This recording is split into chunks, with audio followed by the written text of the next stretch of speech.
पुसद येथील 7 धम्म बांधवांना धम्मभूषण पुरस्कार. सामाजिक, सांस्कृतिक, धार्मिक, राजकीय, शैक्षणिक अशा विविध क्षेत्रात उल्लेखनीय कार्य केल्याबद्दल पुसदमधील 7 धम्म बांधवांना धम्मभूषण पुरस्कार देण्यात आला. यामध्ये 1 बंडोपंत राऊत यांना मरणोपरांत धम्मभूषण पुरस्कार त्यांच्या मुलांना देण्यात आला.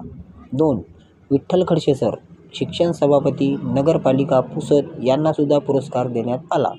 3 किशोर मुजमुले, सामाजिक कार्याबद्दल धम्मभूषण पुरस्कार देण्यात आला.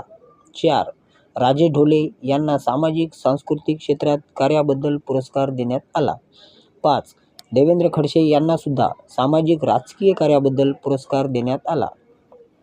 6 प्राध्यापक भास्कर पाडेन सर यांना सामाजिक क्षेत्रात उत्कृष्ट कार्याबद्दल पुरस्कार देण्यात आला.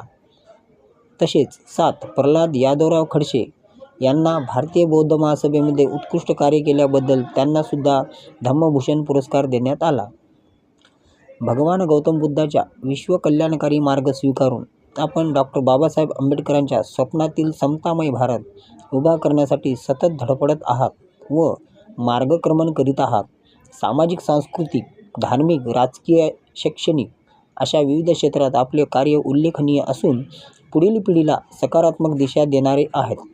आपल्या या ते उल्लेखनीय कार्याचे कौतुक म्हणून पुढील जीवनात आपल्या विविध क्षेत्रात ऊर्जेचे बळ मिळावे याकरिता महाबोधी बहुउद्देशीय संस्था शाखा वटफळा तालुका अर्नेर जिल्हा यवतमाळ यांच्या वतीने दिनांक 3 फेब्रुवारी 2026 रोजी वटफळा येथे झालेल्या 34व्या धम्म परिषदेत धम्मभूषण पुरस्काराने सन्मानित करण्यात आले.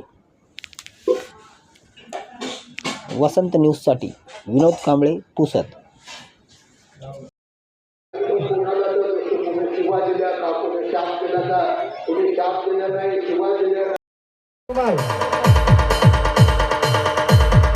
स्वागत करा. वैद्य सर त्यांच्या गळ्यामध्ये द्या. एक पताका द्या. सरपंच साहेब द्यावा.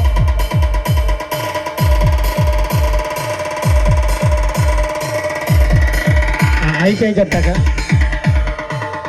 हां टाका. एक हां तिथं उभे राहा. वैद्य सर दोघे उभे राहा. वैद्य मॅडम पुढे या जरा. नाही